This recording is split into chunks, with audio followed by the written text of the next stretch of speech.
സൽമാനാ നല്ലൊരു ഓണായിട്ട് എവിടെ സദ്യയും കാര്യങ്ങളൊന്നും കിട്ടിയില്ലല്ലോ.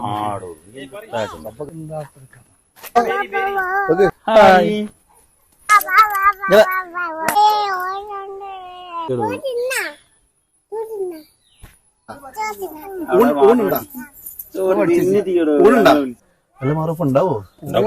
കുട്ടിനെ കയറ്റി പോവല്ലേ. അമ്മയെ വിളിച്ച അമ്മയെ വിളിക്ക അല്ല മോള് ചോറ് വിളിച്ച് നിങ്ങളടക്കേ 35ാമത്തെ ആളെയാണ് ഈ മോള് വിളിക്കണത്. നിങ്ങൾ വിളിക്കുമ്പോഴേക്കും കേറി വരികയാണ്. ഇറങ്ങി പോയിക്കോട്ടെ. ഏതായാലും മോള് വിളിച്ചതല്ലേ, മടക്കി അയക്കണ്ട. നല്ലൊരു ഓണല്ലേ. പിന്നെ ഓണത്തിന് ചിക്കൻ